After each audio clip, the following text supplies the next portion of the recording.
Supreme Court Litigator Sai Deepak sheds light on the historical context of millions of Hindus fleeing persecution in Bangladesh and seeking asylum in Assam. He describes how preliminary attempts at instituting a national register of citizens in Assam has led to the need for the program to be revamped and expanded to all of India. As a consequence of persecution, a lot of Bengali Hindus were jumping over to the Indian side in West Bengal, Tripura and Assam. Now this entire thing acquired a different hue when in 1971 this war was going on. Almost 10 million people jumped into India and over a period of barely 13-14 months. And that is why India's intervention became necessary. So when all of this happened, Assam was under the threat of losing its cultural identity because of this influx of this population. Okay, so you have to understand. So two sets of people are coming, the Bengali Hindu and the Bengali Muslim.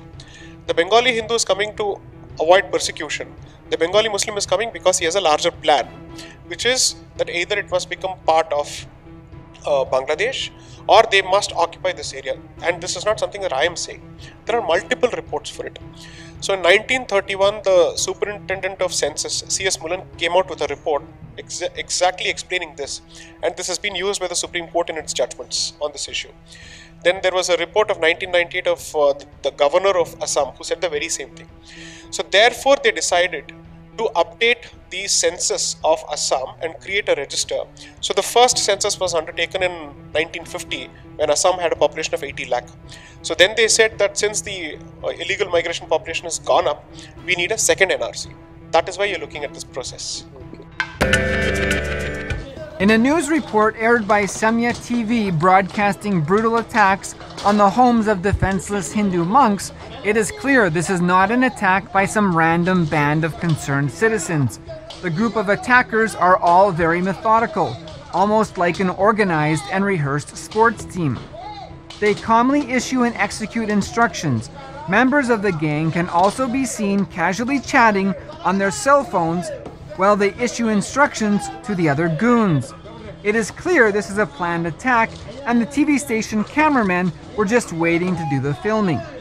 Like a scripted play, the whole team was ready and the TV station calls action. There is at least 3 professional-grade video cameras and professional cameramen cooperating with the violent gang. There's at least 2 very large sledgehammers in the video, and the men know how to use them. They don't struggle with using the weapons, nor do they hesitate for a single moment to consider how to destroy each item of the property, even demolishing a cinder block wall in a matter of moments, taking turns and discussing in what was a clear and plotted strategy. This is no random attack by upset citizens, as Samaya TV wants us to believe. It's highly organized, professionally choreographed, and employs contracted hitmen to execute the attack. The lone Hindu monk shown in the footage is clearly taken by surprise and obviously non-violent. However, the gang beats him and manhandles him while systematically reducing his home to dust in a matter of just a few seconds. This is by no means whatsoever a random attack. It is methodically planned and professionally executed by an extremely violent and determined group of dangerous criminals. How can anyone expect this type of orchestrated media violence to be taken seriously as a way of informing public opinion on any issue? Yellow journalism and media mafia gangs have got to be overcome. The shift of Hindus to creating peaceful, living ecosystems must happen. We owe it to our children to no longer add to the violence of our societies and commit to using all the intelligence at our disposal to once again institute the living civilization ecosystems of Sanatana Hindu Dharma.